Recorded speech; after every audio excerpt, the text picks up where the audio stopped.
Bom, a gente vai começar agora a parte de amplificador operacional.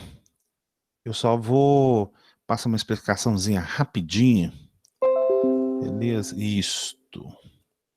Para a gente esquematizar, tá? Ele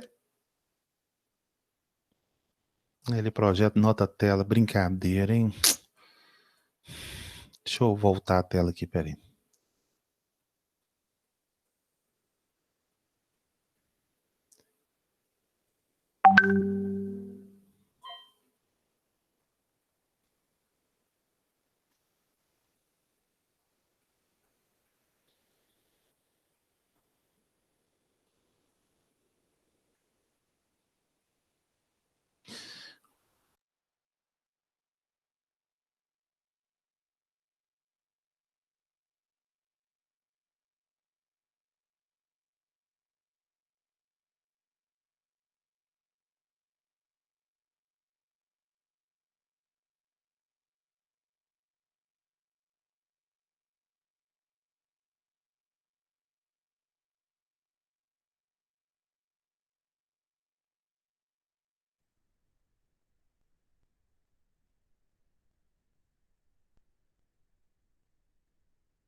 Bom, essa parte do amplificador operacional está mostrando aí na tela.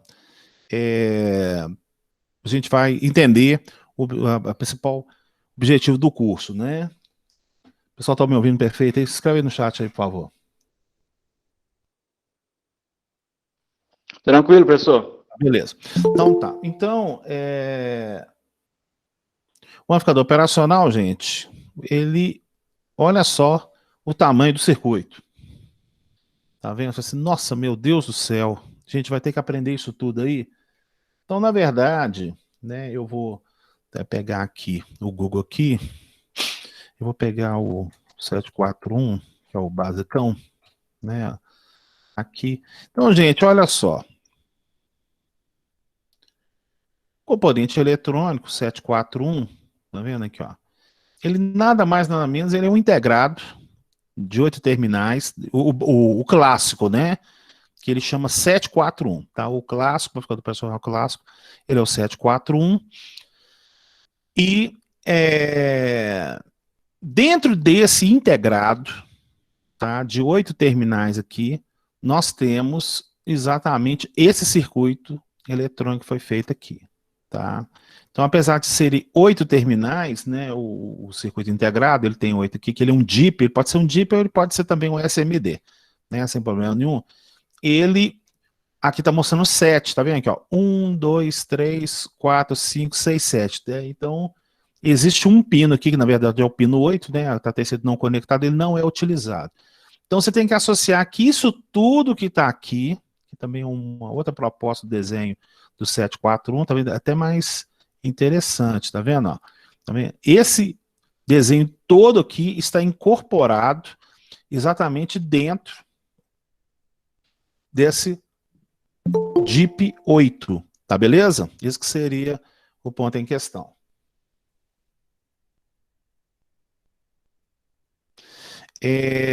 Aí o que a gente começa a observar algumas coisas nesse circuito aqui, né? Porque o amplificador operacional, a sua ideologia, ela já começa a ser analisada desde a década de 40, tá certo? Então, só para comentar, primeiro, né, surgiu a válvula, com certeza, aí depois veio a patente do FET, que eu vou explicar o FET de leve também nessa parte, tá? Né, qual que seria a função do FET, e depois veio o transistor, e depois que veio a produção do FET, engraçado, foi umas mudanças que aconteceu na evolução da história, porém, desde a década de 40 queriam fazer, só que estava tentando fazer isso a nível de válvula. Então, assim, era uma coisa complicada, porque o amplificador operacional, né, ele tem um nome de operação, porque ele é capaz de fazer operações matemáticas. Ele faz operações matemáticas de sinais analógicos, que seria o pulo do gato exatamente dele aqui. Tá? Então, primeiramente, para poder explicar isso aqui, eu tenho que explicar mais ou menos a base dele, inicial dele, que seria o amplificador diferencial. Eu vou dar uma escapulida aqui agora do PowerPoint. E vamos discutir. Eu achei esse material aqui, posso passar para vocês, mas igual eu falei, essa parcela inicial não tem essa parte de cálculo, é só para entender o que seria um amplificador diferencial, tá? Porque o amplificador diferencial ele está bem na entrada do amplificador operacional, bem a parte inicial, tá? Então vamos discutir aqui. Nós aprendemos transistor TBJ, né? Que é o transistor comum, tá? Aqui tem uma coisa chamada parte diferencial, tá certo? Normalmente os idealizadores de circuito, eles colocam o circuito de um determinado formato. Então, quando você encontra um transistor em frente para o outro, você encontra um par diferencial de transistores. Ele pode ser a transistor, pode ser a FET também, sem problema nenhum. Tá? Bom, se a gente analisar esse circuito aqui, tá, na sua maneira totalmente equilibrada, tá? Né, esse RC tem exatamente esse tamanho de RC aqui, né, esse transistor Q1 foi feito exatamente igual ao Q2, tá? E admitindo que a tensão VB1 seja exatamente igual à tensão VB2, né? O que vai acontecer nesse tipo de construção em relação a VC1 e em relação a VC2, tá? Bom, primeira pergunta, eu faço uma pergunta, coloca no chat aí.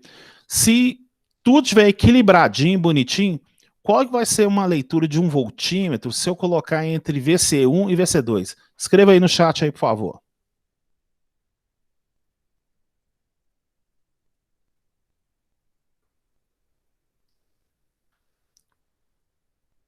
Oh, Leandro colocou zero, Gustavo colocou zero, tal. Todo mundo sabe por que dá zero? Né? Ponte de Winston. Woods marcar o zero. Tá, então acho que tem um pessoal que tá meio com medo de ponte de Winston aí. Eu acho que, inclusive, pode ser que eu não tenha passado ponte de Winston corretamente lá no curso de circuitos, né? Porque eu tive alguns... Eu vou só mostrar aqui um circuito em ponte. Tá aqui o circuito em ponte. Vou pôr uma resistência aqui, tá? Isso aqui é uma característica de quando a gente desenvolve o circuito em ponte. Tá?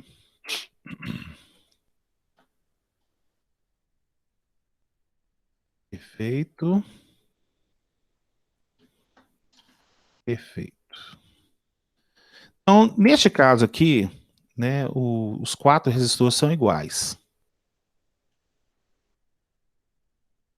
Tá aí os quatro resistores iguais. E eu vou fazer então o seguinte, eu vou colocar uma fonte. Vou colocar uma fonte de 10, 5 volts, pode ser. Vou colocar ela alimentando nesse sentido aqui. Vou pôr meu ponto de terra aqui, né, gente? Vou colocar um voltímetro aqui. Para ler essa diferença de potencial que está aqui, ó. Tá. Pegar o M aqui, Ctrl R. Isso.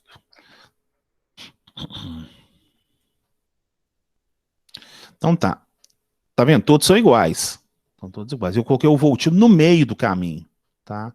Isso eu tô fazendo para mais ou menos vocês entenderem que eu tô fazendo aqui também, ó. Eu tô colocando a leitura, né, do voltímetro como se estivesse no meio de um circuito, ó. Eu não tô pedindo aquela extensão nesse sentido do ramo, não. Eu tô pedindo ele de um ramo em relação a um ponto do outro ramo, tá? Então é o que está acontecendo aqui nessa proposta aqui, ó. Eu tenho um ramo aqui, né? Eu tenho um ramo aqui, está medindo outro ramo, tá? Então, nesse caso aqui, ó, se eu colocar aqui, vai marcar zero. Pessoal, vai marcar zero em qualquer situação? Não, não vai marcar zero em qualquer situação, porque se eu chegar aqui, por exemplo, colocar isso aqui com, por exemplo, com 2, né?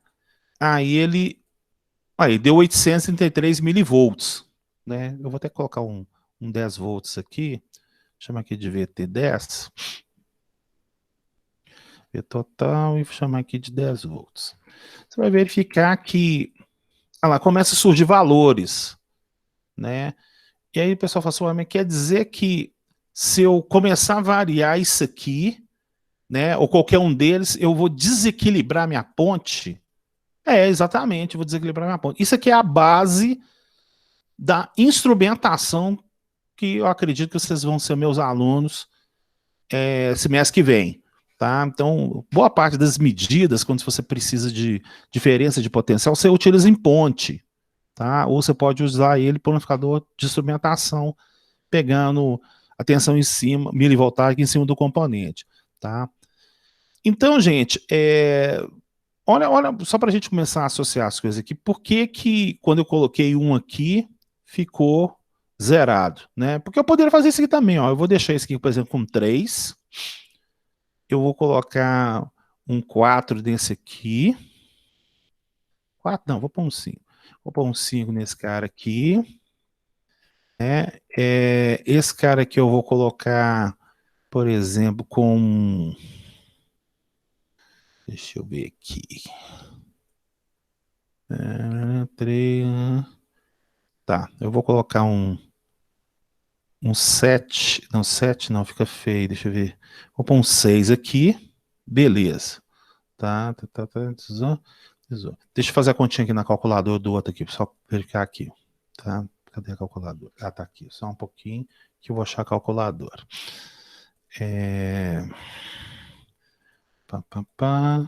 Isso. E o outro, esse aqui vai ser, por exemplo, eu vou colocar ele com 3,6. 3,6. Então, neste caso aqui, né, se eu ligar a minha ponte de Winston aqui, deu praticamente zero. Esse 8,8 aqui, gente, é porque, na verdade, aqui não é 3,6, né? Que deve ser, deixar em fixo aqui, colocar ele com 6 dias. Não, deu 3,6. Então, isso aqui é praticamente zero. Tá vendo? Deu praticamente 0 volts aqui, tá? Por que então, se eu colocar, por exemplo, aqui, quer ver? Olha só. Eu vou colocar esse aqui, por exemplo, com 5. E aqui eu vou pôr um 4. Tá? Esse aqui eu vou colocar, por exemplo, um 10. E eu vou colocar esse aqui com 2.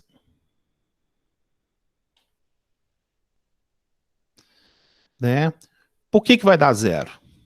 Olha lá, deu zero. Né? E aí, engraçado, né? Se eu colocar aqui um 5 e um pouquinho, ó, 5,4, por exemplo, ó, já dá um desequilíbrio. Ah, não, é 5,5 pontos. Vírgula. Aqui, vírgula 4. Então, olha lá, já começa a surgir um valor. Isso, gente, é porque a ponte isso aqui é chamado circuito em ponte, particularmente que tem o nome de ponte de Winston, né? A ponte de Winston, para funcionar, ela precisa de estar em equilíbrio. Tá? Como é que funciona o equilíbrio do circuito em ponte? Só um pouquinho, por favor.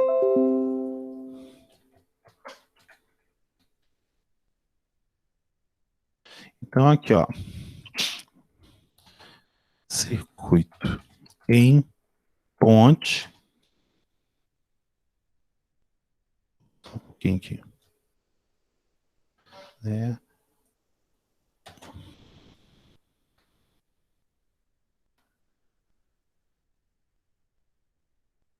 Esse nome.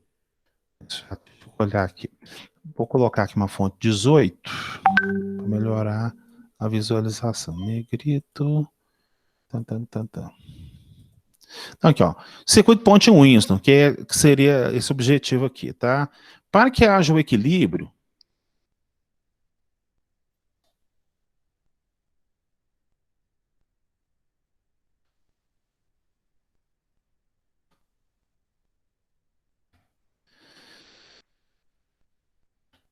o que vai acontecer?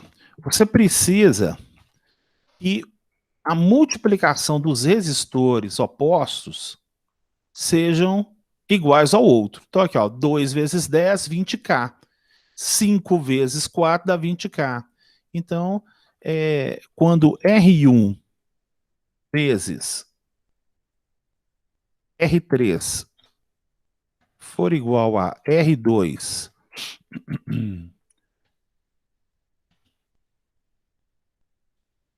vezes R4, a gente tem o equilíbrio. Tá vendo, cara? Surgiu o equilíbrio, então automaticamente a leitura do voltinho vai dar zero. Por que isso aqui acontece? Vão lembrar das letrinhas aqui? O pessoal, lá vem o El de novo com as letrinhas. Então, vamos colocar aqui os potenciais para a gente não ter dúvida nenhuma. Esse potencial aqui de cima, eu vou chamar ele de A. Vou chamar esse aqui de A. Tá? Esse potencial de baixo aqui eu chamei de O. Aqui. E aí eu vou achar o potencial B. Aqui, vou chamar esse aqui de B. E eu vou colocar um outro aqui chamado de C. Potencial C. Beleza.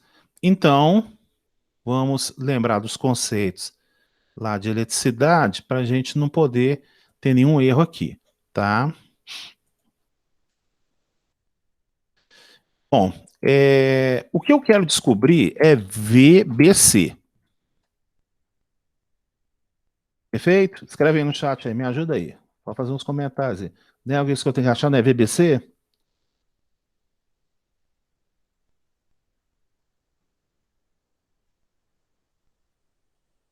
Opa, tô na linha? Caiu? Como é que é? Não, tá aí, professor. VBC, sim. Tá, tem que achar VBC. Então, o que que acontece? Né, ó. VBC é VB menos VC. Tá? Esse seria o detalhe. Bom, acontece que VB é a mesma coisa de VBO. Tá? É a mesma coisa.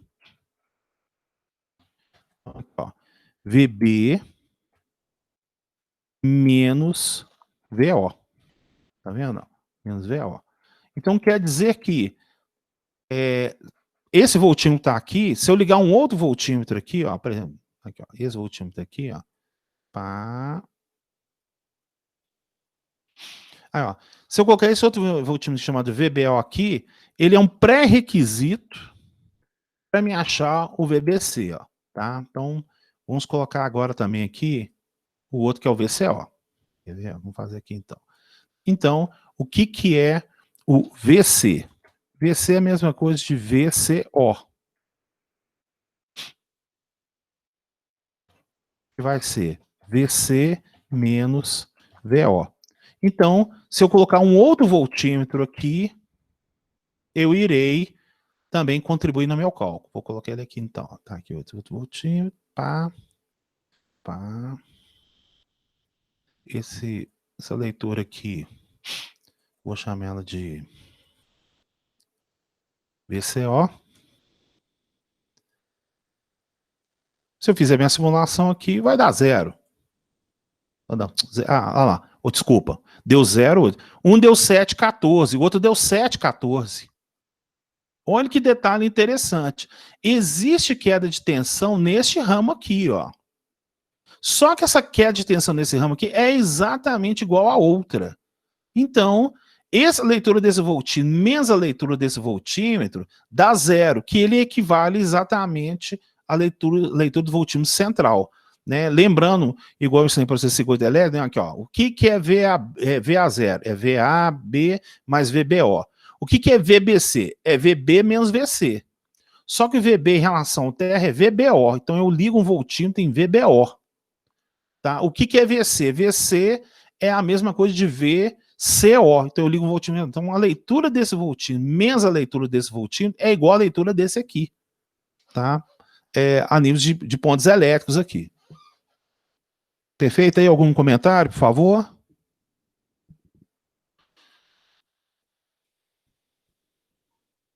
Por enquanto, acredito que não. Acredito que não. Então, beleza. Então, a gente pode, inclusive, utilizar esse parâmetro aqui. Deixa eu jogar um pouquinho mais para cá. Isso. A gente pode utilizar esses teoremas que a gente fez aqui agora, né, desse ponto de Winston aqui, e a gente pode, inclusive, achar a equação de VBO aqui, tá? Rapidinho, né? Alguma sugestão para achar o VBO direto aqui, gente? Como é que a gente poderia achar o VBO direto?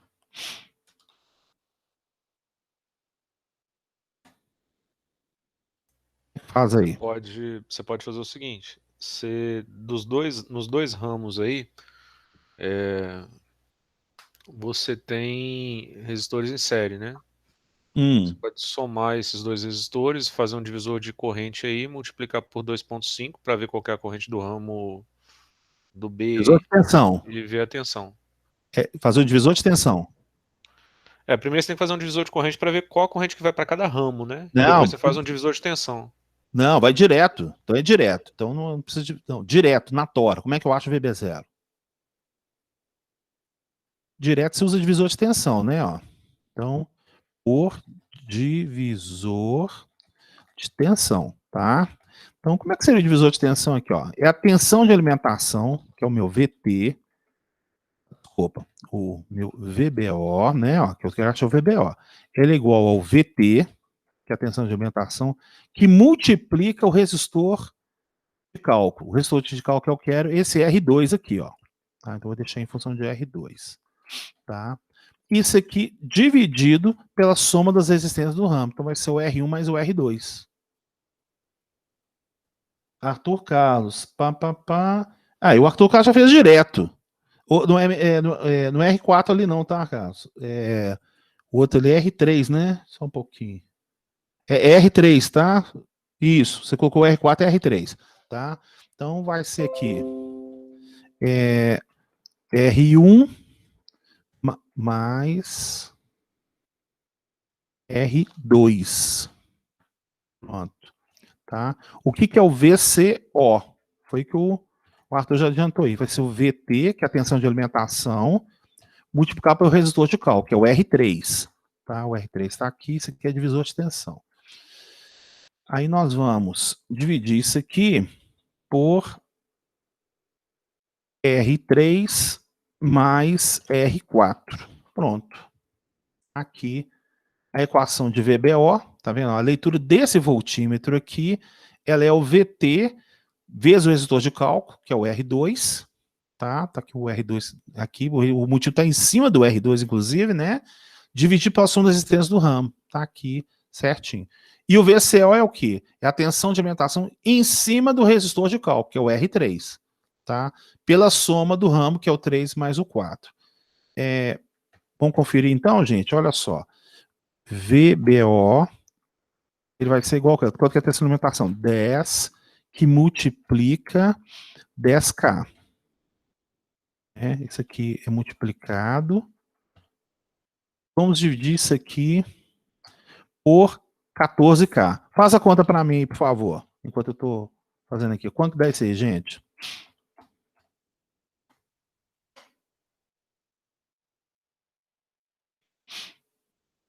R$ 7,14. Graças a Deus, foi o que a gente fez na simulação. Né, ó, 7,14. Vamos fazer esse aqui também, tá? Então vamos lá. VCO, ele vai ser igual ao quê? 10 que multiplica, nesse caso. Ah, desculpa, gente, aqui não é VBO, não, aqui é 5, né? Desculpa, gente. Aqui, na verdade, eu fiz o contrário, né? Deixa eu fazer então isso aqui, ó. Pera aí. Ctrl X. Eu fiz, na verdade, foi o outro, né? Primeiro. Deixa eu trocar aqui, eu chamo aqui de C. Problema não. Aí, porque tem gente, às vezes, pedindo para entrar e eu perco a concentração, né? Fico olhando para as duas telas, eu perco a concentração. Tá, desculpa, eu fiz foi o outro lado. Vamos fazer agora o lado do VB aqui, né? Isso. E aqui é 3, né? 3, 3, 4. Pronto, ficou certinho. 10 vezes 10K mais 14, que é o somatório. Beta 7, 14. VBO é o R2 do R2 com o R1. Isso. Então tá. Vai ser 10 vezes 5K, parênteses, dividido por 7K.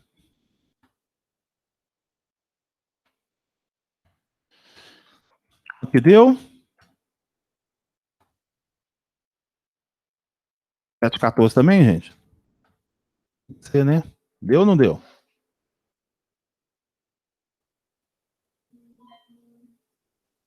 Sim. Beleza.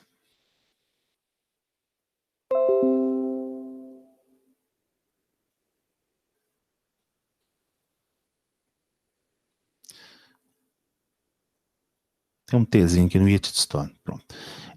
Então, bom, feita a situação, né? Achamos o VBO, achamos o VC. Então, como eu quero achar BC, VBC, então o que é VBC? VBC é a mesma coisa de VBO menos VCO. Né? Por que é a mesma coisa? Porque VBC vai ser igual ao quê? VB. Tá? O VO, né? O VO aqui, ó. O VO é negativo. O VO é zero, né? O VO aqui é zero. O VO aqui é zero. Então ele não entra na jogada. Tá? Vou fechar isso aqui. E menos VC menos VO. Tá? O que acontece? Como VO é igual a zero, tá? Que está ligado exatamente ao terra aqui, né? Então, não precisa fazer conta, a gente chega exatamente que o nosso VBC foi encontrado. Foi encontrado. Perfeito, gente? Certinho? Tá? Tá aí mostrando a teoria da ponte de Wilson para a gente explicar o amplificador diferencial. Tá? Para a gente não ter nenhuma dúvida ali. Deixa eu colocar aqui uma letra menor. Acho que um 12 já dá.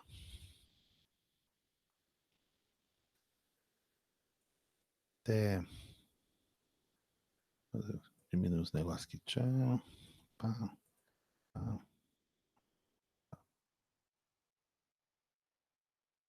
Ficou grande ainda.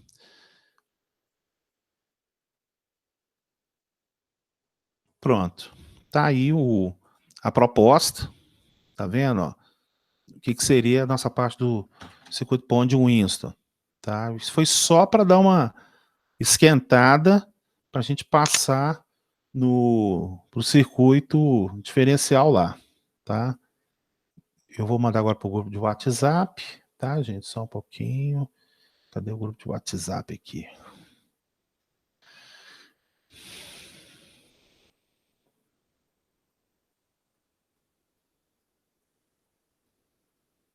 Pronto, achei. Aí, ó, já publiquei isso no grupo de WhatsApp.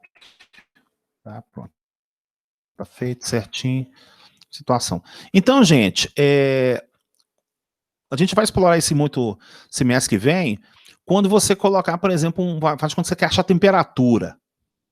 Tá? Para achar temperatura, você pode usar um componente na instrumentação, chama-se, por exemplo, PT100, né? Platina 100 ohms.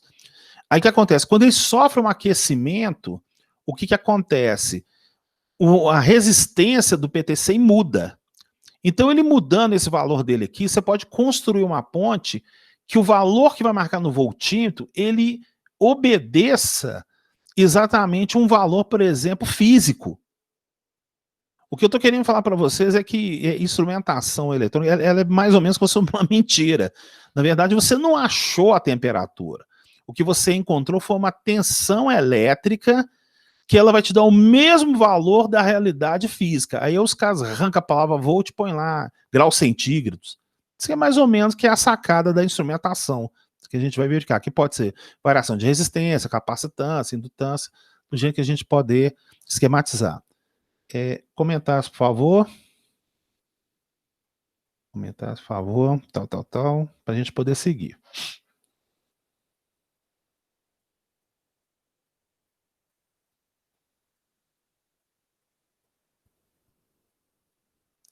Pode continuar, gente? Como é que tá aí?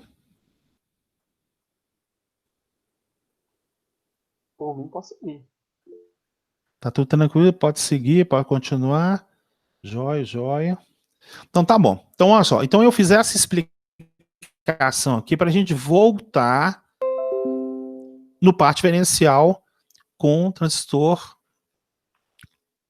TBJ, né, que é o transistor comum. Então, gente, ó, se você construir o ramo aqui exatamente igual ao outro, e você ligar um voltímetro aqui, ó, entre os dois aqui, ó, né, que seria esse ponto VC1 em relação a esse ponto VC2, você colocar um voltímetro, vai dar zero.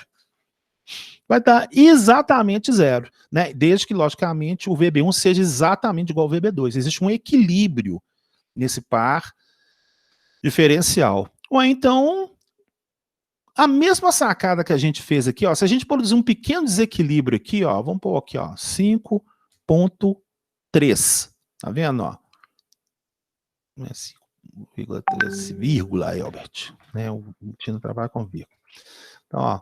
Olha lá, aí já deu 117 milivolts. Ele desequilibrou. Porque um lado deu 7,26 e o outro continuou no 7,14. Tá? Então, houve um pequeno desequilíbrio. Se a gente imaginar na mesma coisa aqui, então se a gente injetar mais tensão elétrica em cima dessa base desse transistor aqui, logicamente o IC vai variar. Ele vai aumentar. E se o IC aumentar, consequentemente, você vai produzir um desequilíbrio em relação ao valor do potencial C, né? Ele tende a diminuir porque você está diminuindo o VCE aqui. Então, o que acontece? Você produzir um desequilíbrio na ponte. Se você ligar um voltímetro aqui, o que um outro estágio vai enxergar aqui, vai enxergar uma relação matemática diferencial das tensões desse ramo com esse ramo. Por isso que tem a importância do amplificador diferencial. Ok? Comentários, por favor.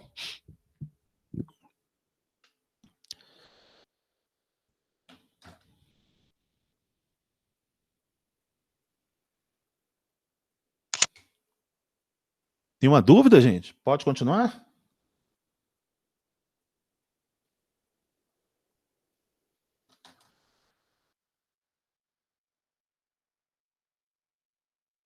Tranquilo, gente? Pode continuar. Então, beleza. Então, ó, sacamos o amplificador diferencial. Ele, nada mais, nada menos, ele está visível, né, aqui na entrada do meu amplificador operacional. Tá vendo? Isso aqui é um Darlington, né? É um Darlington até interessante.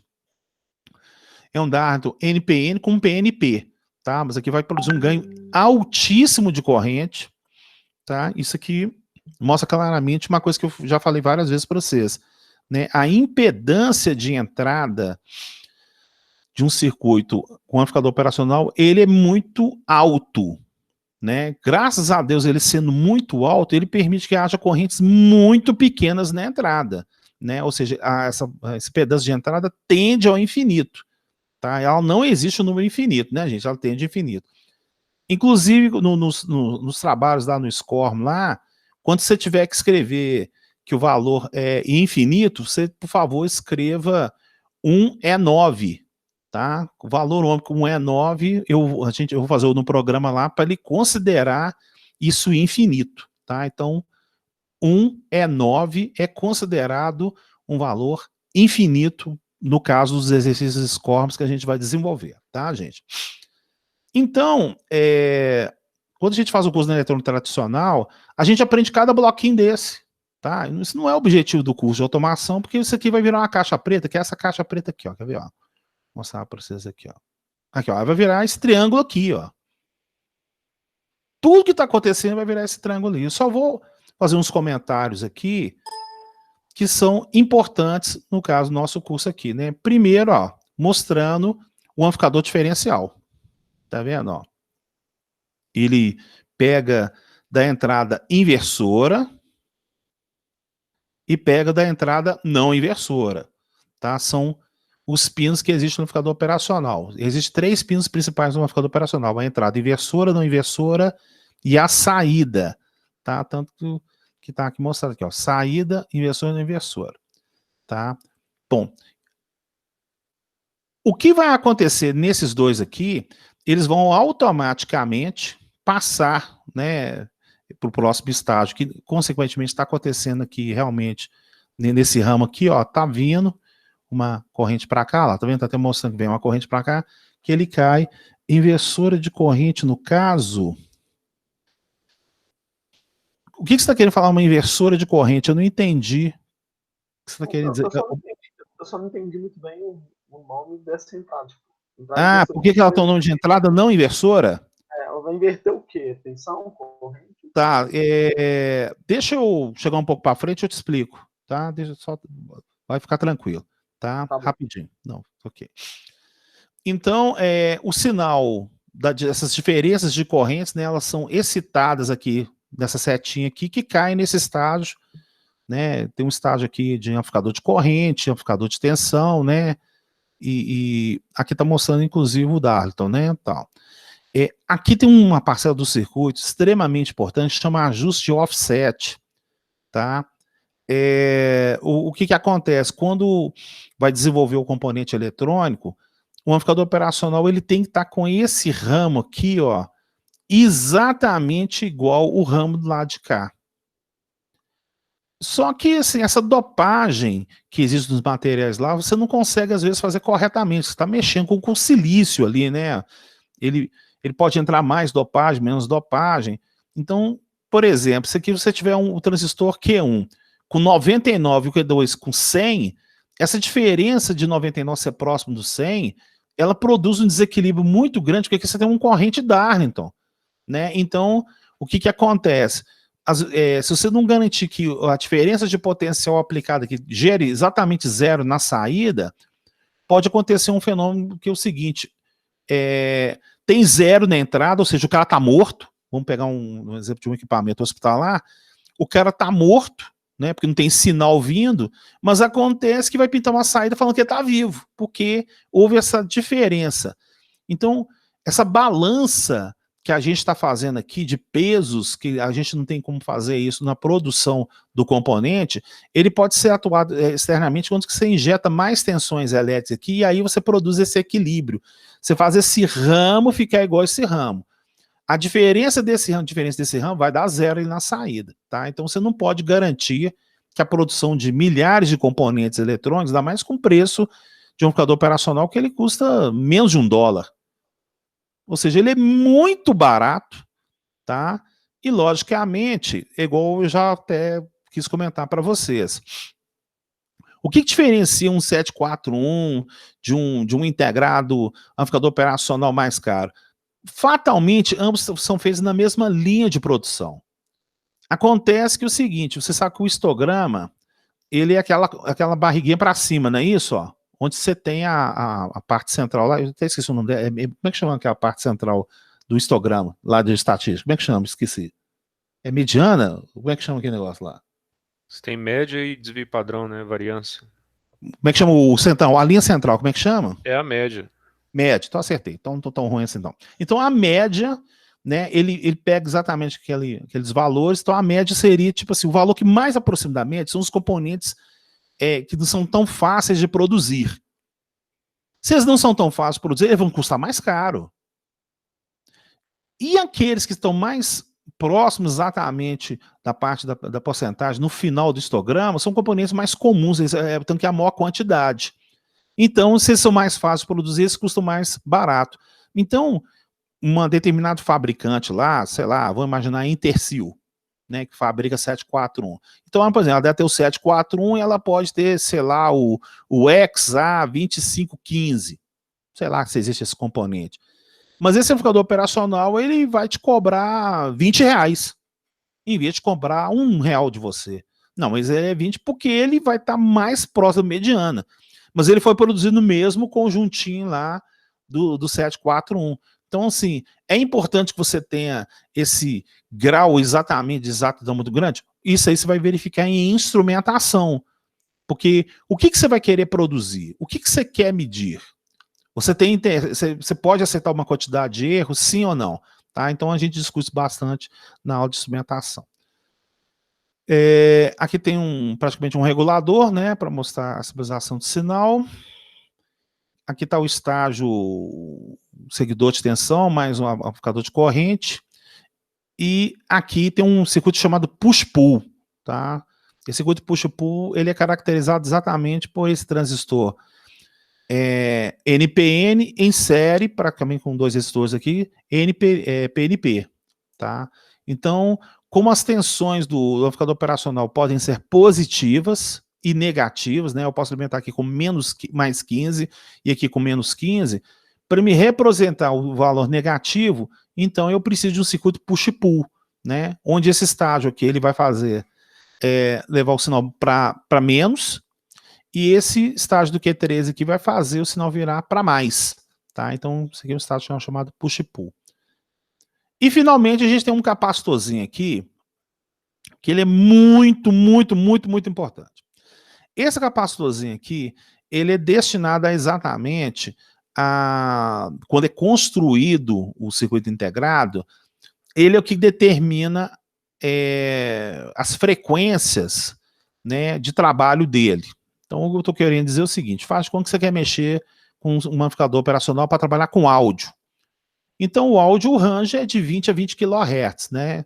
Os audiófilos conseguem ouvir variações na faixa de agora estão ouvindo aí 700 kHz, né? Porque começou o DVD com 44, depois foi para 96, você tem o Blu-ray aí praticamente com 192K, e os audiófilos agora estão falando um total de 700K mais ou menos. Os caras conseguem ouvir, não sei como, os harmônicos ali, porque não está ouvindo o áudio, está ouvindo o harmônico que afetou o áudio.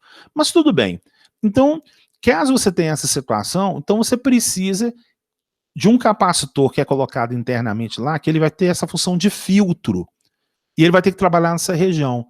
Poxa, quando você for mexer exatamente com, por exemplo, com vídeo, né, faz com que você tinha antigamente aquelas mesas de efeito de vídeo, o que acontece? Esse capacitor aqui tinha que ser muito pequeno, né, porque quanto maior a frequência de operação, menor é a capacitância, tá? Então, para você chegar naquelas capacitâncias de picofarads, de femtofarads, mais ou menos, lá, que talvez precisa para chegar naquela determinada frequência, não é difícil produzir, não é fácil produzir esse amplificador operacional, por isso que custa muito caro alguns na área de vídeo em relação ao de áudio. Tá? Então isso aqui explica. Então esse capacitor aqui, ele tem muito a ver exatamente com ganho, uma chamada largura de banda, ou seja, a faixa de trabalho dele. Tá? Comentários, por favor.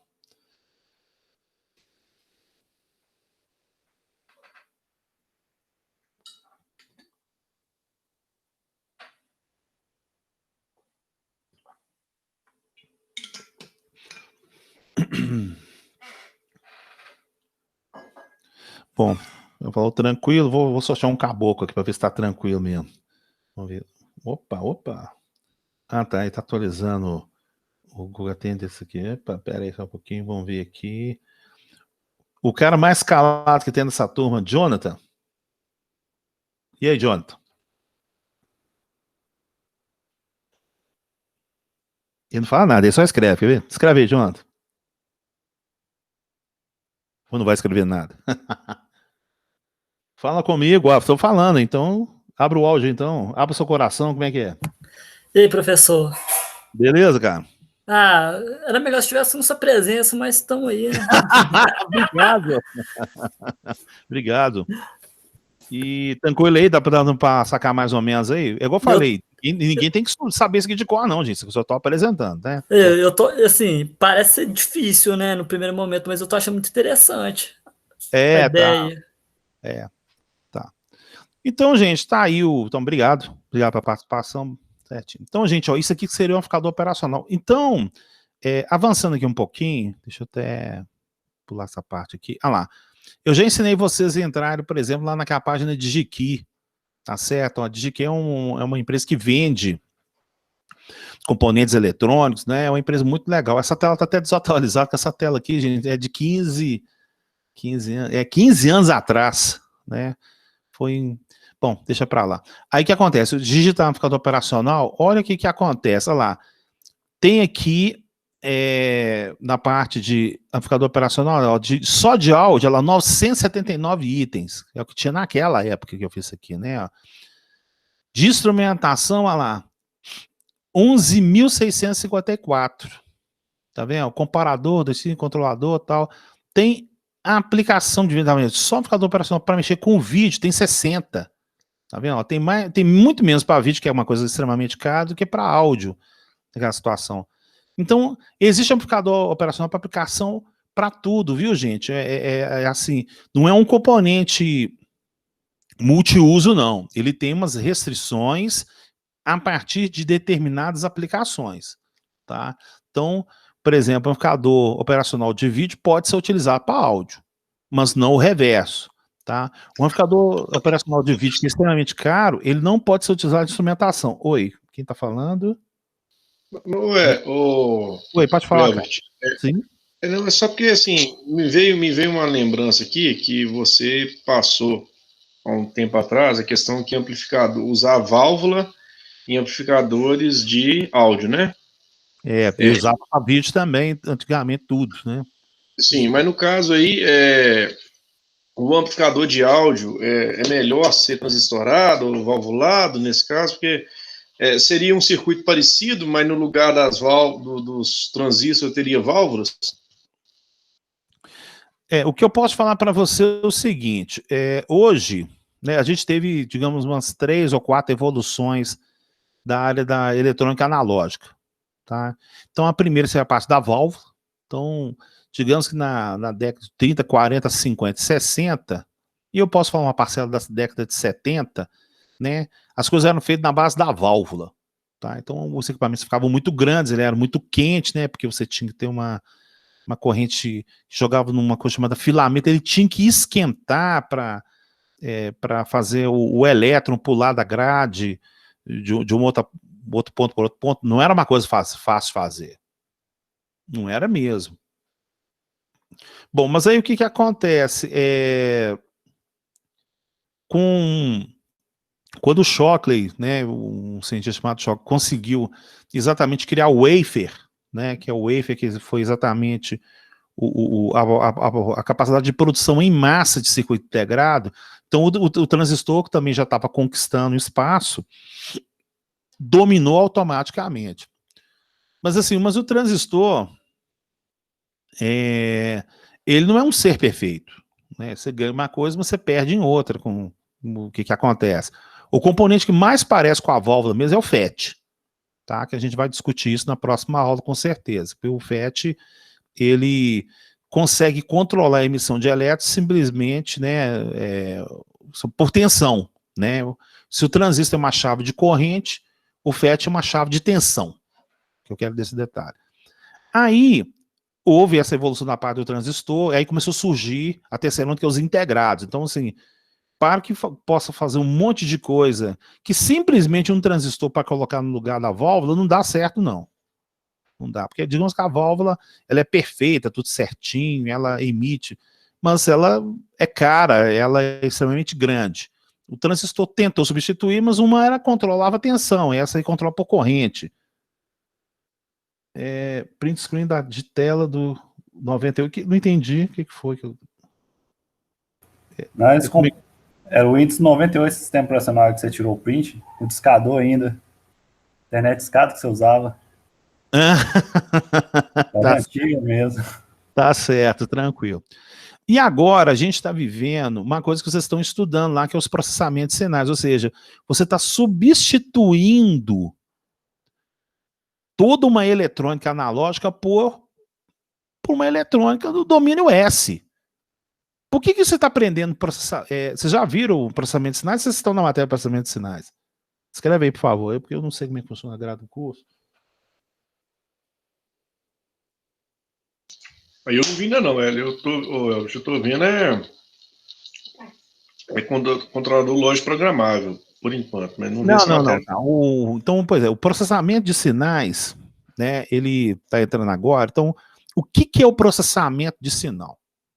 Então, aqui, ó, quando vocês estão olhando, né, esse smartphone que tem na mão de vocês aí, gente, põe uma coisa na cabeça de vocês, olha só, né? O smartphone, ele funciona como uma televisão. Ele funciona como reprodutor de filme. Ele reproduz áudio. Ele sintoniza a rádio. Ele tira foto. Ele calcula... Bom, pelo amor de Deus, gente. O smartphone, né, tão pequeno, tá? Então, vamos agora imaginar isso, um smartphone na década de 30, 40.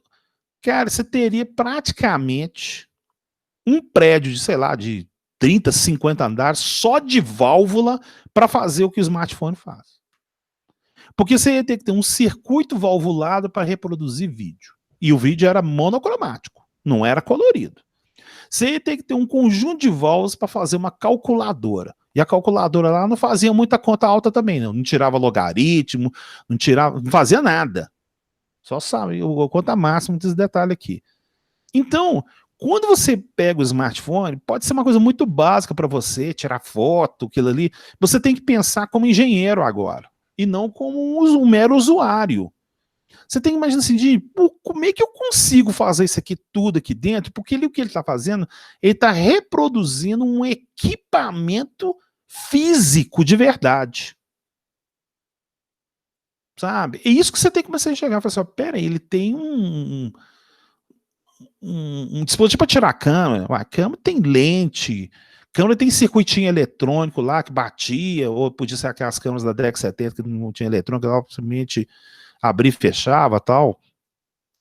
Então, o que acontece é o seguinte, nem tudo consegue ser resolvido. Vocês repararam que não tem AM em smartphone? Alguém já viu rádio AM no smartphone? Escreve aí. Põe aí, por favor. Tem não, só FM. Só tem FM.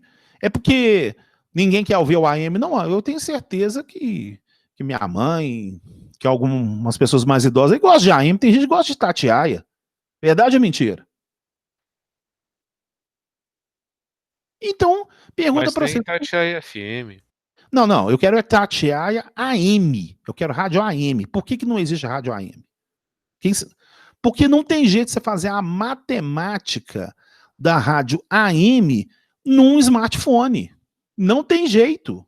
Tá? Conversa, sei lá, com o professor de processamento de sinais lá, você vai verificar que o tamanho da antena que você precisa fazer, ela fica muito maior que o smartphone. Então, você tem um aparelho pequenininho, você está carregando aquela antena gigantesca lá, ó, o negócio vai capotando lá. Não tem jeito. Eles usam o truque do fone, né? Mas mesmo assim não é aquela maravilha toda, né? Exatamente, você está usando o fone como antena, mas a antena do AM é de ordem de metros. Ali você está aos centímetros, ali não dá para fazer isso aqui. Então, o que acontece é o seguinte, então existe a eletrônica básica, a eletrônica analógica, foi desenvolvendo um monte de circuitos aí. Então, a tendência das coisas é as coisas virarem processamento de sinal. Tem coisa que pode ser substituído por processamento de sinal. Tem coisa que não tem jeito, não. Mas não tem mesmo, vai ter que utilizar o padrãozão. Na minha área particular, né, que seria a parte de áudio, por que o áudio ele tem diferença no transistor? Isso aí você tem que entrar dentro de um estúdio para você ouvir. Dá diferença o som. Mas é uma coisa impressionante. Você fala assim, gente, não dá para acreditar que é uma, mas é diferente. Tá? Na parte de vídeo, não, na parte de vídeo já pode usar o smartphone, porque a frequência é tão alta ali, a imagem roda, tudo certinho, sem problema nenhum. Então tem coisas que não vão ter jeito de substituir. Tá? Você não consegue dar mais agora no curso aqui, vocês vão ver que a gente vai ver o filtro passivo, o filtro ativo, que é feito com o amplificador operacional, e o filtro, você pode fazer em processamento de sinais. Tem coisa que não tem jeito de substituir, você vai ter que usar o passivo pro resto da sua vida. É igual o reator de lâmpada. Por mais que você não queira usar o reator da lâmpada, ele é um indutor, um capacitor, que ele faz a lâmpada acender. Ele é uma coisa física, ele é passivo, não tem jeito dele transformar em ativo, não tem jeito de virar um cálculo matemático, não tem jeito. Tá? Então, o que eu posso comentar para você, o Carlos Magno, é o seguinte, existem várias evoluções, tá? E tem coisas que não conseguiram substituir a outra. Tá? E ela vai ficar no meio, mais ou menos, aí no meio tradicional que vai acontecer. Tá? E, então, você tem que... Tá? Então, assim, a ideologia do processamento de sinal permite exatamente você fazer muita coisa. A eletrônica ficou pequena porque você pegou um circuito eletrônico e transformou ele numa função matemática no domínio S. Mas nem tudo que você tem lá no físico, no real, você consegue transformar no domínio S. Então, aí fica esse aspecto aí. Perfeito? Não, beleza. É porque, assim, a minha dúvida mesmo era a questão do amplificador operacional, que você está mostrando para a gente, ser transistorado, né? Aí, assim, como você já falou na aula passada que usa válvulas no amplificador de áudio, se nesse amplificador operacional do som de áudio, que é valvulado, em vez de transistor, eu tenho válvula, é isso, entendeu? Igual eu falei, na década de 90 eles queriam fazer um amplificador operacional a válvula. Porque eles não tinham transistor, porque o transistor só começou a produção boa dele foi na década de 60. Então na década de 40 eles tentaram, mas ficava impraticável a situação, né? Hoje o que você tem? Hoje você tem muito amplificador transistorizado, você tem amplificador usando até processamento de sinal, né? Os caras estão fazendo umas tecnologias bastante interessantes, né? Eu vou mostrar isso ao longo do curso aí, para vocês verificarem como é que você consegue pegar um equipamento de 5 mil doses e transformar ele num programa de, sei lá, vamos colocar ali de uns $100, $200 mais ou menos. Isso é feito por processamento de sinal, sabe? É uma coisa muito legal. E por isso que é importante que eu falei para vocês o negócio do SPICE, né? Eles pegam os SPICE, gera aquelas DLS, que são os arquivos lá do Windows, ou no caso do Mac é o DMG, né?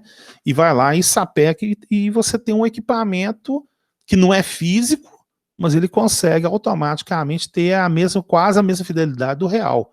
E, logicamente, 100% custa 5 mil. Você vai ter 96% pagar $300, o negócio vende muito mais, é o 96, $300. E é o que está virando a consequência de tudo aí, tá? A gente vai evoluindo certinho. Então, continua. Mais alguma dúvida, então, Carlos? Pode continuar? Pode sim. Pode. Alguém quer fazer algum comentário também? Alguma outra opinião? Dúvida? Pode perguntar, gente. Isso aí a gente tá aqui para discutir as possibilidades mesmo. Bom, então dou-lhe 1, 2, 3. Então tá aí, ó. Então existe amplificador operacional para tudo que é tipo de aplicação. E isso vem exatamente da sua construção interna, tá? A sua construção interna, os caras desenvolveram, né? Do que dá para fazer, o que não dá para fazer, tá? Então o que eu posso falar para vocês é que existe um amplificador operacional que custa $0,50 e tem uns que pode custar até uns R$400. Você encontra no Mercado Livre lá, um amplificador operacional extremamente caro. O que ele faz? É uma coisa extremamente restrita e, logicamente, a produção daquela, né, é como se fosse aquela geleia real da colmeia, né? E aquele cara ali recebeu uma geleia real, então ele tem um diferencial em relação aos outros, tá? Que a gente pode exatamente verificar. Aqui está mostrando o ganho em relação à frequência de corte e atenuação de um sinal com amplificador operacional, que tem totalmente relacionado a esse capacitor que está aqui, ó. Tá? Esse capacitor interno aqui, ele que determina exatamente esse ganho. Então, se você aplica frequências mais baixas, tá vendo aqui, ó, 1K e tal, ele começa a ter um ganho mediano, tá? Quando você joga exatamente o valor mais alto, ele tende a ter um ganho extremamente baixo. Tá? Então isso explica que quando você for especificar a área de trabalho do seu amplificador operacional, você tem que saber qual que é a largura de banda. A largura de banda é esse BW aqui. É a faixa de valores máximos e mínimos que você vai ter que ter para poder trabalhar com ele. Você vai trabalhar com ele contínuo, o BW é 0, então vai lá para cima.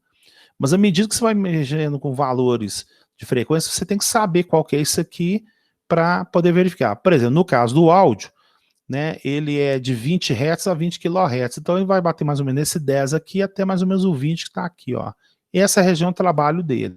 Então você tem que compensar, dependendo da situação, atenuações em determinadas frequências em relação a outra parte do circuito. Bom, então a simbologia desse circuito aqui vai resumir inicialmente nesses 3 terminais principais aqui, ó. Tá vendo, ó? Que eu chamei de terminal de entrada inversora, terminal da entrada não inversora e o terminal de saída.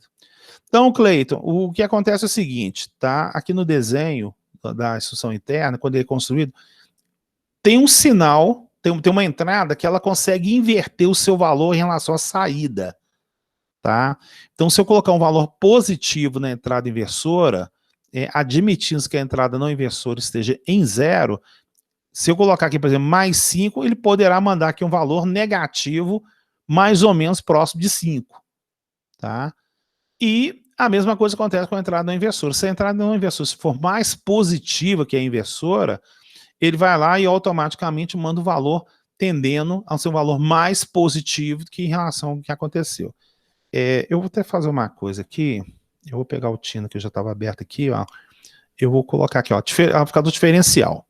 Tá vendo? Ó, que eu estava querendo mostrar para vocês aqui, ó. Eu vou pegar esses dois aqui e vou colocar com o mesmo valor. Vou colocar aqui 400 milivolts. Tá vendo? Ó, eu injetei numa entrada, que depois eu vou chamar de inversora, né? E outra aqui que chama de inversora. 400 milivolts, olha lá, o resistor é o mesmo. O ramp tá todo igual aqui. Ah lá. Ah lá. O valor medido aqui deu 3,5 femtovolts. Femtovolts, gente, é 10 a menos 15. Então isso aqui é zero. Tá certo? Eu não conheço nenhum motivo que mede femtovolt. Nem de bancada. Né? Então, femtovolt é porque realmente o Tino ele pegou o SPICE, foi fazendo o cálculo todo lá, tal lá, e aí ele falou, não, eu tenho aqui femtovolt. Então, 3,5 femtovolt é zero. Tá? Isso aí nem tem jeito de medir. Vou colocar agora, em vez de ser 400, os dois são iguais, eu vou colocar aqui um 500 aqui, ó. Ah lá, já deu 1 milivolt. Tá vendo? Ó? Não é necessariamente com o amplificador diferencial, ele vai achar que colocar 100 milivolts aqui, não. Ele vai achar uma diferença matemática. E essa diferença matemática vai lá para o próximo estágio, né? Igual a gente está mostrando aqui, ó. Ele vai lá para o próximo estágio, aí amplifica, diminui e tal. Isso aí não é o objetivo do curso. Tá? O objetivo do curso é entender a aplicação do amplificador operacional. Então, ó, se eu colocar aqui, por exemplo, um 600 aqui, ó. Ah lá, já gerou 23. Não necessariamente, ele está seguindo uma reta de ganho dele lá, tá? Isso aí é outro aspecto também, não vem o caso. Mas eu estou mostrando para vocês que seria um valor diferencial que foi feito aqui, ó, tá? Então, neste caso aqui, ó, essa entrada aqui seria a entrada inversora. Porque eu coloquei mais volts nela aqui, ela me deu um valor negativo na saída. Então, que seria a entrada inversora, que não inversora. Se eu tender a colocar esse valor um pouco mais alto aqui, ó, ele deve ficar positivo. Quer ver? Vamos torcer aqui, ó. Ah lá, foi exatamente o que aconteceu. Essa entrada aqui, ela faz com que a saída fique também positiva. Então essa aqui seria a entrada não inversora. E essa aqui seria a entrada inversora. Isso tem a ver exatamente com a forma que vai sair os valores aqui. Qual que é mais excitado a mais, qual que é excitado a menos. Perfeito, Cleito? Entendido. Tá? Então o que eu estou comentando é o seguinte, existe uma referência do sinal, né, da entrada inversora em relação à parte do circuito. Tem uma que mesmo você jogando valor positivo, ela excita negativamente, né, porque a parte do circuito lá, então surge valor negativo na saída. E tem outra que ela não afeta isso, então é a entrada inversora ou não inversora. Vamos continuar então. Perfeito. Então tá aí, ó. Então a gente agora esquece tudo que tá ali dentro, né? Tudo que tá ali dentro, tal, ó, quer saber o que tá acontecendo ali dentro. Não quer saber que tem Darlington, não quer saber que tem segredo de tensão, não quer saber que tem push pull, que tem o capacitor, não quer saber de nada. Eu tenho essa caixinha aqui. A matemática de cálculos de ganho de todos os cálculos operacionais são praticamente a mesma. Tá? Não tem variação nenhuma, inclusive entre fabricantes. Existe a construção dele, aonde pode ser melhor aplicado, não pode ser melhor aplicado. Esse que é o ponto em questão. Continuando, tá aqui o objetivo do circuito, né? O pessoal não gosta muito de, como é que a gente chama, fontes dependentes, né, gente? Nossa, o pessoal fala, de novo fonte dependente, mas a representação na forma de fontes dependentes do operacional é exatamente essa aqui, ó, né? Quando você aplica uma tensão nos terminais, entre os terminais inversor e não inversor, né, vai surgir para mim na saída um ganho, né, que vai ser multiplicado por esse valor aqui da entrada, tá? Então, eu tenho aqui X milivolts aqui na entrada. né, vezes um ganho legal, eu tenho um valor aplicado aqui na saída, tá? Esse aqui que vai acontecer, né?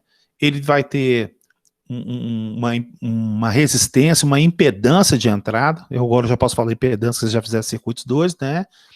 E vai ter uma impedância de saída também a ser analisado. Normalmente essa impedância de saída tende a 0, tá? E a impedância de entrada tende a infinito. Isso que seria o ideal no amplificador operacional, tá?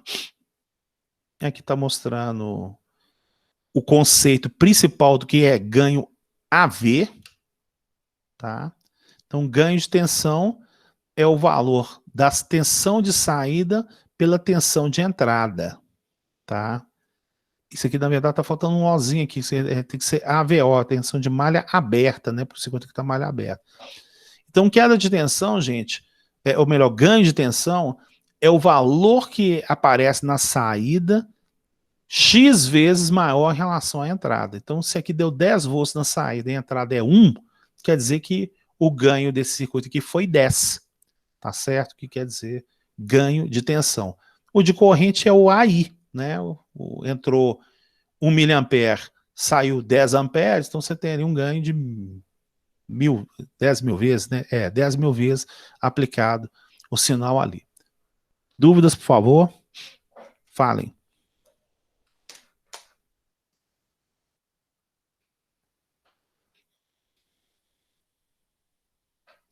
A forma de calcular é igual do transistor? Não, bem mais fácil. Bem mais fácil. Nossa senhora, muito mais fácil. Posso jurar para você. Ok, mais informações, por favor. Acho que por enquanto tá indo tranquilo, Albert. Acho que Tá. talvez ver um exemplo. Mas Não, eu tenho que passar a teoria primeiro, né? A teoria é a parte chata da matéria. Eu não vou negar esse processo aqui, mas ela tem que ser passada, aí depois vai vir a parte de cálculo. Tá? A gente vai começar tudo semeando pequenininho. Só que agora a gente vai pegar os teoremas que a gente viu em circuitos, né? Divisor de tensão, divisor de corrente, Millman. Ah, tem que pegar o Millman aqui. Tem um aqui que só resolve o Millman. Então a gente vai voltar tudo de novo. Oi, beleza? Oi. Tranquilo? Beleza, então. Então vamos continuar aqui, então. Então, gente, ó, o conceito de datasheet, tá? Para quem não sabe o que é datasheet é um manual, porque nas décadas de 80 e 90 não tinha internet, a gente tinha que comprar uma coisa chamada databook. Nossa, databook é uns livros até amarelo. Eu lembro que existia na biblioteca lá do Cefet. Então, quando o fabricante vendia um componente, você tinha que pegar esses livros e ler a informação do databook de como é que foi feito determinado componente. Você tinha que estudar os negócios tudo lá, porque não tinha internet. A gente tinha que pegar o livro, a gente ia na biblioteca. A gente ia na biblioteca para estudar o databook deles. Ah, o componente esse aqui, ele faz isso aqui e tal. Então a gente não tinha essa facilidade digital no Google lá, ó, driver para ligar motor. E, cara, você tinha que ir na biblioteca, o cara não entendia nada de eletrônica, falou, ó, tem uns databook aí, você procura qualquer. Aí tinha aqueles 50 databook amarelos, e cada um com quase 1000 páginas cada um. Então você tinha que pegar e, mais ou menos no índice, ficar lendo lá, ah, achei um aqui. Aí você achava e ele não era fabricado no Brasil. Né? Não era fácil não, cara. As coisas antigamente eram muito difíceis, entendeu? Tá. Eu tenho que fazer essa propaganda. Né? Isso aqui eu vou falar para vocês, que inclusive eu até posso fazer uns comentários. Gente, é lindo, maravilhoso. Tá? Então, propaganda aí, ó, momento propaganda da aula coisa. A Netflix soltou uma série GLDK que chama GDLK. Ah, é essa aqui. Assistam, tá? Não tenho que não questione. Vá assistir. São 6 episódios, tá? inacreditável, tá? Muito bem feita. Ela conta a história dos fliperamas da década de 70, 80, 90 e os anos 2000, tá? Então, assim, é impressionante, né? Eu gosto mais de eletrônica, mas, assim, vai lá e apresenta o cara que criou o Pac-Man, sabe? Tem também o cara que praticamente criou as salas de fliperamas, que foi o jogo chamado Space Invaders. Alguém, deixa eu até trocar de tela aqui. Alguém já jogou Space Invaders aí, ó? Ou sabe o que eu tô falando? O pessoal tenta... Escreve aí. O pessoal tenta falar assim, o que esse cara tá falando? Nunca vi. Legal pra caramba, bicho. Né? Pessoa foi Master System pra cá. Atari não deu, não. Ah, mostrou a história da Atari, gente. A história da Atari, poxa... Você fala assim, a Atari foi feita no Silicon. Foi sacanagem. Eu já ouvi falar do Space Invaders. Deixa eu até fazer um pouquinho aqui. Pera só um pouquinho. Vou passar um momento cultural aqui, porque isso tem a ver com a evolução, né? Tal, porque, inclusive, eu vou até estudar uma coisa que o cara falou na série lá, que eu falei assim, gente, não é possível. Eu fiquei assustado, né? E engraçado que eu vivenciei essa época, né? Tal, só para esquematizar aqui, porque eu troquei de tela. Na verdade, eu troquei de browser, né? Eu estou usando o Opera e estou usando aqui o Google aqui. Então, só para o pessoal verificar aqui, ó, eu vou digitar aqui Space Invaders. Space Invaders. Aqui, ó. Nossa, eu jogo online, não quero online, é só Space Invaders normal. Aqui, é ele mesmo. Então, assim, esse jogo aqui, que vocês podem achar ele absurdo hoje, tá vendo aqui, ó, né? Foi inventado, olha lá, tá vendo? Na década de 70, 78, tá vendo? E o filme mostra esse cara, o Tashimoro Nishikado, tal, esse cara aqui. Mostrou como é que ele imaginou Space Invaders, cara. Porque o que acontece? O pessoal... Eu acho que eu estou vendo um pessoal muito novo aqui, mas uns mais velhos aqui, eu acho que o Daniel tá vendo. O pessoal lembra de lojas de fliperama que tinha na cidade? O pessoal chegou a ver isso? Acho que não, né, cara? Loja de fliperama, o pessoal lembra disso aí? Isso aí eu vi, pô. Isso aí eu vi. Ali na Tamoias tinha uma. Quase eu cheguei muito. Lá. Então não. Então, gente, olha só. As lojas de fliperama surgiram, né? O Street Fighter, tudo bem, tá? Você já colocou o pós-90 aqui. Mas a loja de fliperama surgiu, gente, foi por causa do jogo Space Invaders. Foi por causa desse jogo aqui, entendeu? E ele não era coloridinho aqui, não. Pelo que eu sei, ele era todo preto e branco, tá? Então, o que acontece? Esse cara, quando ele soltou esse jogo fez tanto sucesso, né? E eu falo que é 78, mas eu comecei a jogar fliperama foi em 82. Tá? Então, os 5 anos do Space Invaders, eu não cheguei a ter essa oportunidade, não. Então, na hora que soltou o Space Invaders, ele disse que foi uma febre no Japão, que era tanta gente querendo criar, que aí teve um cara que teve uma ideia de colocar uma loja, de colocar várias maquininhas uma do lado da outra. E aí dava fila de gente para jogar Space Invaders. Aí foi aí que surgiu as lojas de fliperama, surgiu por causa do Space Invaders, né? E aí o pessoal lá do desenvolvimento falou, peraí, então vamos fazer mais jogos aqui e tal. E aí o trem realmente explodiu pra caramba. Tem a história do Pac-Man, sabe? Como é que foi idealizado o Pac-Man, tá? E tem também o Donkey Kong. Quem lembra do Donkey Kong? O jogo Donkey Kong? Acho que eu tô muito velho, quer ver? Donkey Kong. Não, aí já é mais recente, professor. Aí não, aí é tranquilo. Não, Donkey Kong é velho. Esse é Super Nintendo, mas tem uma versão dele para Super Nintendo. Então tá. Então, só fazer um comentário aqui no Donkey Kong. Isso aqui não, eu quero o Donkey Kong raiz. Aqui tá muito novinho. Eu quero o Donkey Kong raiz. Não tem o raiz. Aqui, ó, o raiz desse cara aqui, ó. Esse aqui, né, é o Donkey... Barril, isso, alguma da época. Só que é o raiz, viu, gente? Esse cara aqui, ó. pessoal fala, não, eu fiquei nesse negócio dessa chatice de raiz aí, não, porque eu estou mostrando, né, que não, o cara morreu, inclusive, né, tal. Então é o seguinte, esse jogo aqui, gente, que era o Donkey Kong, ele, talvez vocês não saibam, muita gente sabe, que o carinha, né, que era o bigodudo que queria salvar a menina, ele virou depois o Mario Brothers. Super Mario é ele, tá? Então, assim, pegaram exatamente esse personagem e fizeram o Super Mario. Mas esse aqui foi o primeiro jogo que tinha áudio bom, sabe? Porque o que acontece? Os jogos antigamente, ele tinha aqueles áudios que não tinha graça. E aí os caras... Poxa, engraçado, eu mexo tanto com áudio, eu nunca parei para analisar esse detalhe, né? Como é que os caras conseguiam ter aquele áudio pancado? Porque não que você entrava na loja de fliperama que tinha um Donkey Kong, a máquina do Donkey Kong fazia um barulho, né? Do barril. O negócio era tão maravilhoso na época. Eu tô falando isso em 83, gente. Tá? A gente ficava assim maravilhado com o som, porque parece que os caras da loja, eles colocavam o volume lá no 100.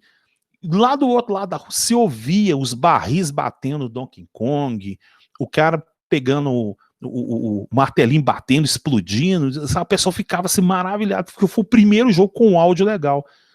E aí, engraçado, né? Eu mexo com tanto áudio, e não tinha tecnologia de processamento de áudio na década de 80. Aí vem a pergunta, como é que eles fizeram isso? Né? Alguém consegue imaginar como é que era feito o áudio de um jogo de fliperama no início da década de 80? Chuta aí. Né? Chuta aí. Alguém consegue imaginar? Não tinha processador que dava áudio MP3, Wave, não tinha nada disso não, gente. Não existia nem o MP3, o Wave, inclusive. Alguém tem uma ideia aí? MIDI? Não existia nem MIDI. Você mexe com música? Cassete existia, né? Oi? O que é? Cassete existia, né? Não, mas não tinha dentro da máquina não tinha uma fita cassete, ficava voltando e indo para frente para tocar o áudio. Né? Se tivesse isso aí, aí os caras eram violentos demais, mas não foi feito com cassete, não. Né? Ô, Gleice, você falou mídia, você mexe com música aí? Como é que é? Brinca um pouquinho. Você mexe com qual software? Fala aí, pode falar aí, vamos conversar aí. Não, com software eu não mexo, não. O último que eu mexi, eu não... Pra gravação, não muito, não. Não, eu te recomendo você usar o Cubase. O Cubase é bom pra caramba. É um softwarezaço. Tá. Como é que chama? Cubase. O Cubase, eu acho o Cubase fantástico. É o que eu uso aqui, eu gosto dele pra caramba. Usei uma vez Audio Galaxy, alguma coisa assim. Sim, o Audio Galaxy, ele é um software bem simples, né? Ele é gratuito e tal, mas logo que você começa a mexer com o Cubase, você cai pra trás, né, cara? O negócio faz coisa pra caramba, é bom demais. E aí, gente, alguém tem uma ideia de como é que gerava o áudio? Né, na máquina de fliperama, você fala assim, não é possível, ninguém, né, não era com fita cassete. Chuta aí, não tinha MIDI, o arquivo MIDI nem tinha sido inventado. Tá vendo? E é isso que às vezes eu fico falando, da gente entender os desafios que os caras tiveram na época. E essa série explica tudo. Você vê que os caras eram visionários, bicho. Os caras eram muito foda, cara. Eu falei assim, gente, o cara foi desse jeito. Então eu vou falar pra você como é que foi feito. O cara que fez o som do jogo Donkey Kong, ele desenvolveu uma placa de áudio, né, com capacitores, resistores e amplificador operacional, que na hora que vinha uma onda quadrada, o amplificador operacional junto com esse capacitor matava determinadas frequências, fazia tipo fosse o FFT. E na saída dava o som. Acredite se quiser, o cara fez desse jeito. Tá? Então o cara mandava. Como é que é, Elbert? Ele fez um filtro, jogava uma onda quadrada. Isso. Aí quando ele dava esse pulso, o que acontece? O que é a onda quadrada? A onda quadrada é o somatório de frequências de ordem ímpar. Você aprendeu isso lá em séries, Fourier. perfeito? Fourier, exatamente. Então, o que acontece? Então, você joga uma onda quadrada. Se você gerar determinados filtros, passa alta, passa baixa, não sei, tudo ligado em cascata série ali, o que acontece? Você transforma aquilo em um determinado som. Agora, a grande pergunta é o seguinte, como é que o cara sabia calcular as resistências, capacitâncias para gerar o filtro, para gerar aquele som? Né? Isso aí agora é o pulo do gato, que a gente verifica até com o filtrativo dá para fazer isso, mas era feito desse jeito. Entendi. Então ele jogava uma onda quadrada, filtrava o que interessava e só o que interessava ele mandava para o alto-falante. Exatamente. Né? Hoje não. Já o próprio microcontrolador, você pode até salvar o arquivo lá, o processamento de sinal, ele manda, mas na época mas ainda era complexo porque dependendo da fase que ele estava no jogo, que ele tinha que mandar o gatilho para gerar aquela onda naquele momento, em outras fases provavelmente era outra música, né? Aí ele tinha que gerar e passar por outro filtro, né? Eu não sei se... Mas assim, ainda assim é complexo para a época, né? Complexo. Então, o barril descendo era um tom sonoro. O gorila batendo no peito e uma som sonoro. Então, você tinha ali, digamos, uns 30 efeitos sonoros, eles tinham que ser desenvolvidos analogicamente através de impulsos elétricos, cara. Tem que tirar o chapéu pros caras. Os caras eram visionários. Bom demais. Gente, assistam. Eu fiquei emocionado. Eu ficava olhando o negócio e falei assim, gente, eu vivenciei aquilo ali e tal. Foi fantástico. Inclusive, conta a história do RPG também. O primeiro jogo de RPG, o pessoal jogava muito no tabuleiro, né, tal. Mas mostra o primeiro jogo de RPG já é da década de 80, sabe? E aí mostrou uma pessoa que teve uma ideia, e aí vários jogos que existem hoje de RPG foram filhotinhos daquele software, cara. Isso é muito legal, sabe? Você entender a origem das coisas. Porque hoje vocês estão usando aí o smartphone, vocês dão um download ali e tal, mas assim, a dificuldade de fazer as coisas antigamente, os caras faziam na unha, né? Poxa, brincadeira. Bom, vamos voltar aqui, acabou o momento cultural aqui, vamos voltar a matéria certinha aqui. Então, gente, continuando.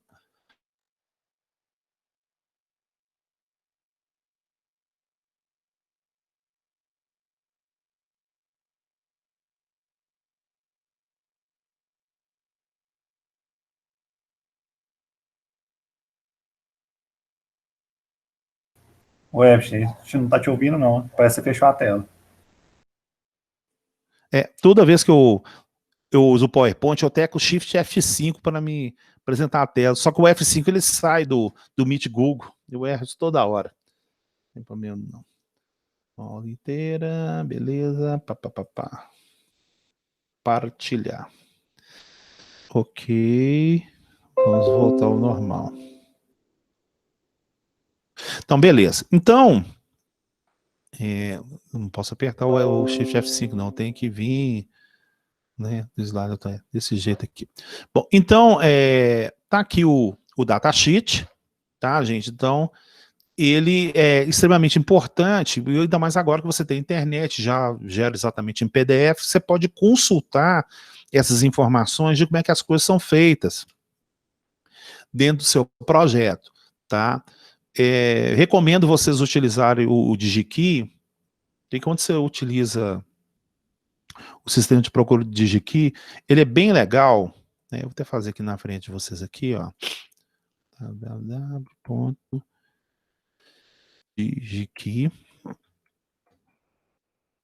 Ele tem um sistema de procura fantástico, né? Então, vou colocar aqui, operacional. Vamos ver aqui, você vai.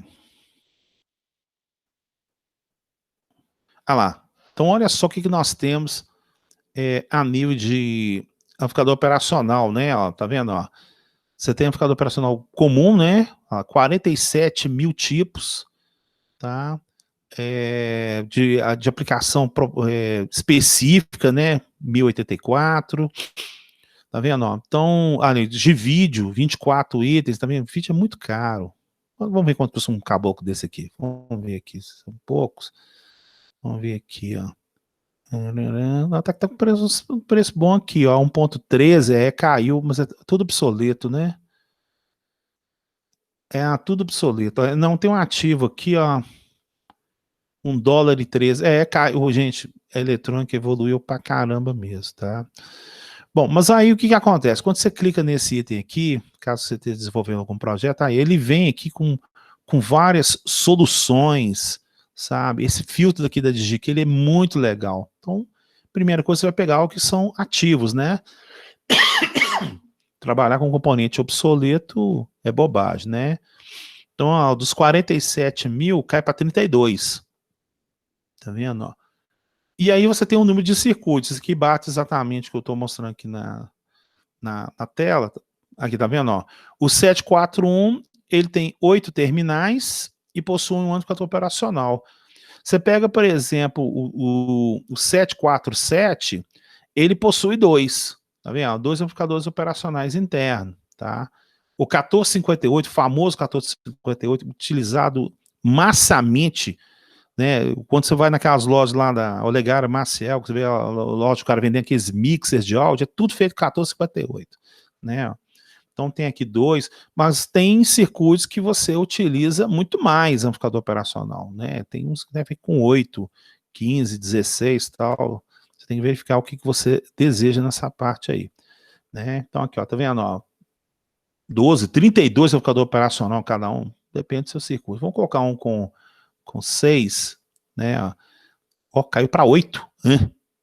Então vamos ver aqui, ó. Aí, vamos ver aqui, né, apply filter 8, tá os 8 aqui?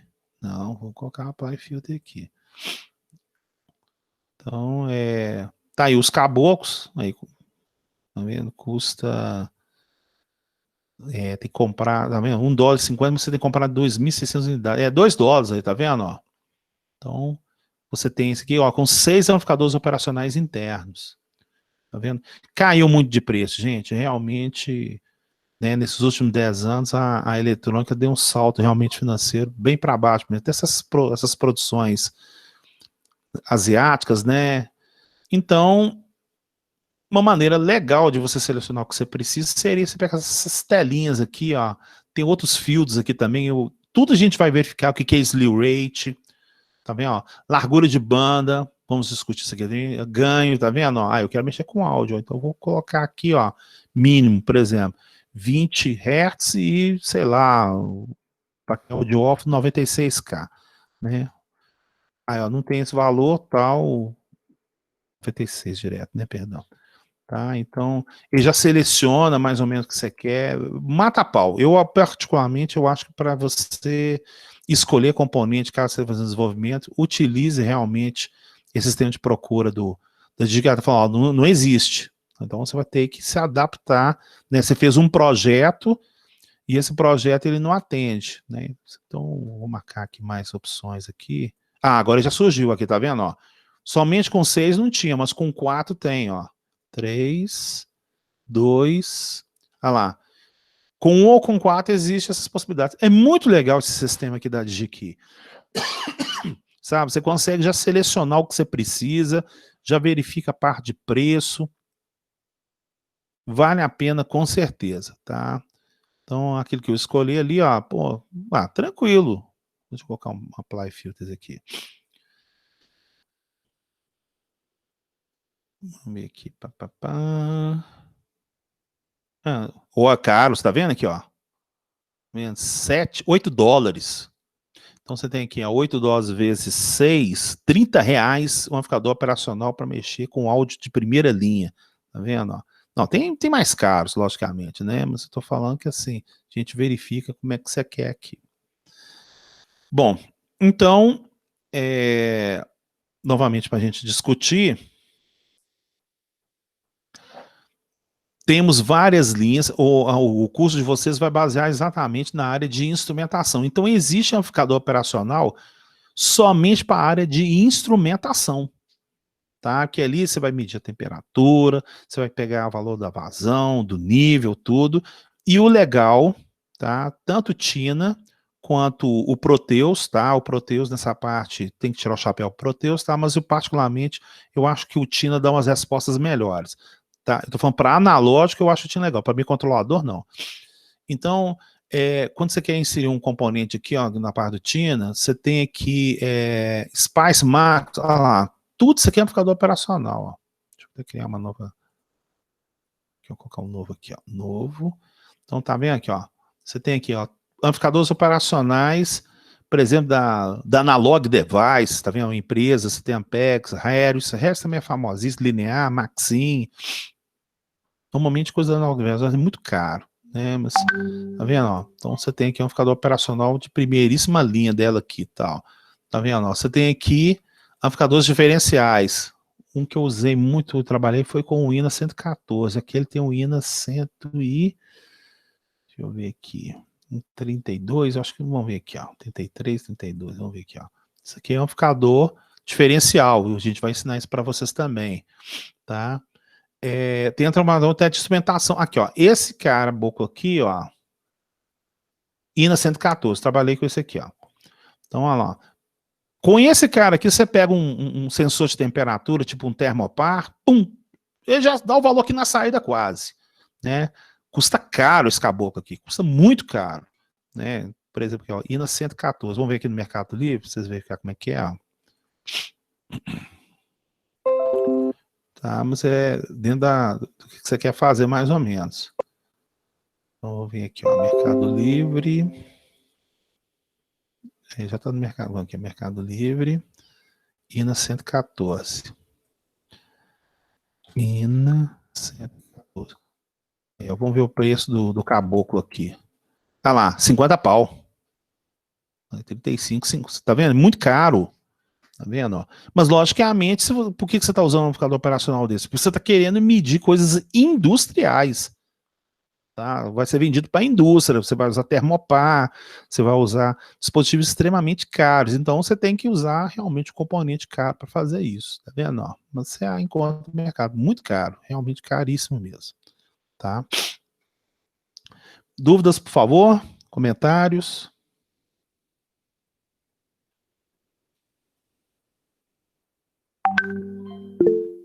Tranquilo? Essa aqui foi uma aula teórica, foi uma aula mais de bate-papo mesmo, viu, gente? Isso é normal. Aí depois a gente vai começar já a partir. A próxima aula a gente também faz uma parte teórica, já começa a colocar um pouquinho de cálculo e depois sapeca tudo direitinho.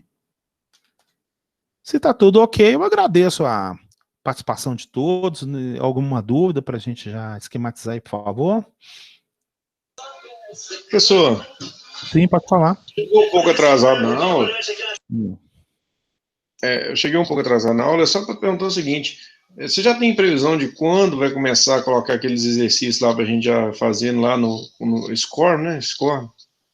Você já tem... O que eu posso falar para você é o seguinte, as duas últimas aulas passadas não cai nada de Score, nada, absolutamente nada, né? Porque aquilo ali a gente pagou a situação. É revisão, né? Foi uma revisão para poder esquematizar agora. Eu acredito que até daqui umas 2 semanas já deve ter alguma coisa. Né, diz que o pessoal gostou dos exercícios do SCORM lá, o pessoal gostou da situação. Estou fazendo a mesma coisa com o pessoal dos circuitos também, né? Eu acredito que a coisa vai dar certo. Acho que o pessoal gostou da proposta, né? Porque o negócio autocorrige. Não é fácil de fazer, não. Né? Mas uma vez que eu fiz uma vez, aí a gente vai colhendo os frutos depois, né? A gente pode esquematizar, tá? Tranquilo, gente? Então, aguarda aí que já está chegando.